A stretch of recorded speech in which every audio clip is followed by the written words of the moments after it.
Hey guys, what's up? Welcome back to the channel. We are here to predict tomorrow's Backlash 2024 from Lyon, France. This is only a 5-match card, so I didn't want to dedicate an entire podcast episode to predicting the show. And I've also wanted to start incorporating some of these short form videos on the channel. I released a little practice episode, a prototype, early this morning, talking about what the Elite did to Kenny Omega on this past week's Dynamite, and I thought this would be a really fun addition on the channel when a little fun news story comes up or there's something small to talk about. I can pop in here real quick and talk about it. Like, for example, that diss track that Rikishi released on Hulk Hogan today. Now, I don't have time to get into that right now, but we will talk about that tomorrow when we review Backlash, which will be more of a podcast episode. By the way, the link to tomorrow's Backlash review is already up on the channel. Join us about an hour. I have it currently scheduled for 2:30 Pacific, 5:30 Eastern, so I'll probably be up here about an hour or two after Backlash goes off the air to give you guys a full review of that, and we will touch on any wrestling news or stories going on in the world right now, like the Rikishi Hulk Hogan diss track, like the John Laurinaitis news, like Ethan Page leaving AEW, things like that. We'll be back talking about that tomorrow. But since this is a quick card, I thought we would give it a quick video. 5 matches for Backlash tomorrow, and they're all incredibly predictable. Now, SmackDown also emanates from Lyon, France tonight. I believe that was already taped. A couple of you across the pond must have already seen the show or were at the show because I got a couple of tweets that the show was very good. They also ran a big fun daytime Backlash kickoff show on a stage with a big crowd. They had Cody and AJ and I saw Kevin Owens and Randy Orton. Owens speaking French to the audience, which was pretty fun. In terms of tomorrow's card, I think we have a potential for some really fun in-ring matches, and I'm really hoping that Cody Rhodes and AJ Styles is an all-timer. That's my biggest hope for tomorrow. I think that's one match on this show that could really make this card a memorable one, is if Cody and AJ going out there for the first time, wrestling one-on-one for a championship, can, make this thing, a Gunther and Dragunov level affair. That might be a tough hill to climb there, but if this match we can come away from Backlash thinking of this match in a memorable way and saying, wow, remember when Cody and AJ tore it up, in 2024? I think that's the best we can hope for this Backlash, is giving Cody and AJ a stage to do their thing and to give Cody a big, huge win against a Hall of Famer. So that's what I'm holding out hope for tomorrow, is that Cody and AJ carry this entire show. Not that the other 4 matches are anything to sneeze at. It's just a really small, condensed card. So it's probably not going to be any more than a 3-hour show tomorrow. But let's start our predictions here. I guess at the bottom of the card, I hate to say the bottom of the card when I speak about Randy Orton, but this is the only match that's not a title match on the show, so I think we should start with that. Kevin Owens teaming up with Randy Orton to take on Solo Sikoa and Tama Tonga, the Bloodline. Now, I don't really see how it does any good for the Bloodline to lose here. This is a new Bloodline. This is an 0-34 Solo Sikoa who's taken over the reins of the Bloodline, brought in Tama Tonga. This is going to be his first match, I believe, unless he has a match tonight on SmackDown. I'm not sure. This should be his first match in the company. Randy Orton and Kevin Owens, are 2 made men. You're trying to establish this new bloodline without Roman, without The Rock, and give them some traction, give them some momentum. I think they have to win here. Now, Jacob Fatu is on a lot of people's radar. A lot of people are expecting him to come into the company or show up imminently. I believe he's already signed, actually. So it's a done deal. He has signed. It's just a matter of when he's going to turn up. I think France is the perfect place for him to turn up to help Bloodline get this win. I suppose they could take a loss and then he shows up after the fact. He could show up next week, perhaps. Maybe he even shows up on SmackDown tonight, although I don't think he does. I haven't read the results, though. But Jacob Fatu showing up, joining the Bloodline here, helping them defeat Kevin Owens and Randy Orton, I think is the way to go. Giving the Bloodline the win seems necessary almost, in terms of their storyline and the success that storyline is going to potentially see in the future, especially when Roman comes back and we get to near the end of the year, War Games time, Rumble, Mania, all that stuff again. You've got to know and feel that the Bloodline needs to have some momentum going into all of that. So I think they're going to pull off a victory here against Kevin Owens and Randy Orton, and I'm expecting Jacob Fatu to play a role in that. Next match we have is Bayley defending her women's championship against Naomi and Tiffany Stratton in a triple threat match. Again, with this one, not that hard to predict. Bayley is in a triple threat scenario here, though. So normally in a triple threat, I always feel like the champion has a chance to lose the title. But since Bayley just won the title at WrestleMania, you don't usually see, unless you're Triple H in 2002, you don't usually see somebody win the world title at WrestleMania and then drop it at Backlash. It's very rare. I don't think it's going to happen to Bayley here. So I think she will find a way to pick up the win here, retain the title, and fend off Naomi and Tiffany. We've got Damage Control defending their women's tag team championships against Jade Cargill and Bianca Belair.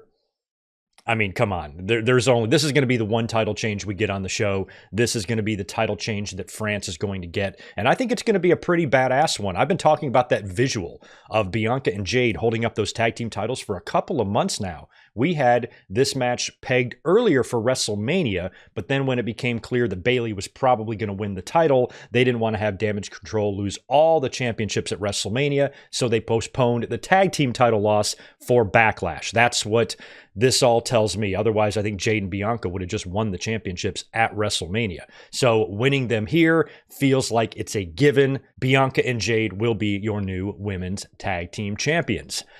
Damian Priest defending his World Heavyweight Championship against Jey Uso. Same scenario here with Bayley. Generally, you have 3 world champions on the show who all won their championships at WrestleMania. So I really don't see any of them dropping the titles here, especially Damian Priest, who cashed in and I think has got a lot more story to tell yet with his championship before he drops it. Would I like to see Jey Uso win the title? Sure. Why? Because he's a super over babyface and fans like him and react to him.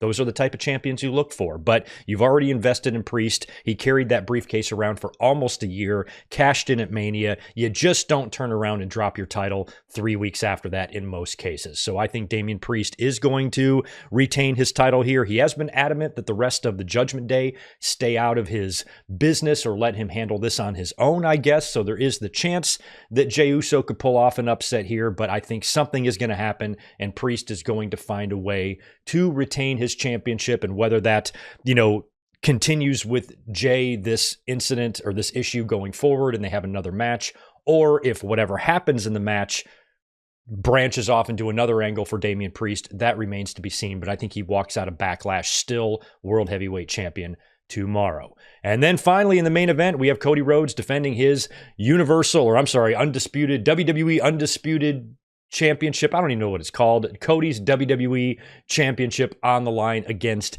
AJ Styles. Again, Cody is going to be champion here for a significant period of time. I don't think we can even think or consider Cody dropping that belt until earliest SummerSlam, and I think that's even a little bit early from where we sit right now. So I fully expect Cody to retain here, but what I'm looking for is, like I said earlier, just an all-timer. These are one bona fide Hall of Famer, one soon-to-be Hall of Famer in AJ and Cody. The run and the career that AJ Styles has had, spanning, a quarter century and coming into the WWE in 2016 and having a lot of success there as a multi-time world champion, cementing himself as a Hall of Fame player, not only outside of WWE, but in WWE as well. And all the credit and props in the world to AJ Styles for how good of shape he has gotten himself in. He is arguably in the best shape of his career. Arguably, most people would say, even though he's, in his mid to late 40s, he looks tremendous. It feels like he's really beefing up, gearing up for maybe one good final run. And with Cody and AJ as well, I'm curious if this is going to be a program or a one-off. And I'm wondering with these trades that we could still see happen in WWE after the draft results or the draft picks don't take effect until Monday. I was mistaken in my Raw review thinking they took effect tonight. They don't take effect until Monday. So it's possible that WWE wanted to not draft people to the opposite brand if they have a championship match against the other brand's champion on a pay-per-view, like AJ does and like Jey Uso does. So if Cody and AJ is just a really good match, Cody wins and it's a one-off, I would trade Jey for AJ. I would send Jey to SmackDown and AJ to Raw. That way Jey Uso can be there with the bloodline stuff, especially when Jimmy Uso comes back. So I think that could be a possibility. If it's not, most of the time, a champion just doesn't find a challenge or have one match and go away.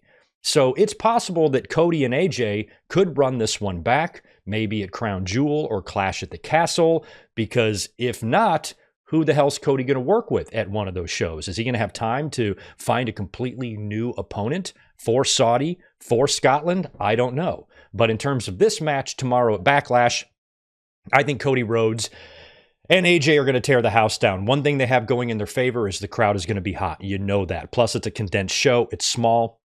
They are not going to be burnt out by the time Cody and AJ get into the ring. They are going to be woeing their ass off to the American Nightmare theme song when Cody comes out. So I think the crowd is really going to play a role here. I think the crowd can really help make this match great, especially with the way those international crowds can be. They have a different type of fun than we have here in the States. And I really think they can be, an extra added player in this match. So I'm hoping that Cody and AJ have one that we never forget, and it's an all-time performance for both. And I predict Cody Rhodes will beat AJ Styles. I don't know how many crossroads it's going to take, if it's going to be 1, if it's going to be 2, or if it's going to be 3. But at the end of the day, Cody Rhodes will walk out of Backlash still your undisputed World Heavyweight Champion. No, I can't even say the name of the belt. He will walk out of Backlash still your WWE Undisputed Champion. I don't know the names of the belts. Do you guys realize this? I'm so confused what they're calling the belts these days. But Cody, I do think, is going to retain, obviously. So let me know what you think about these predictions in the comments below, and let me know if you disagree with any of these matches here, and if you think there is going to be a surprise upset or a surprise title change that I'm not thinking about here. So we shall see. Enjoy Backlash tomorrow. Make sure you join us tomorrow afternoon for the Backlash review, and enjoy SmackDown tonight and your Friday night, and I'll catch you tomorrow. Peace.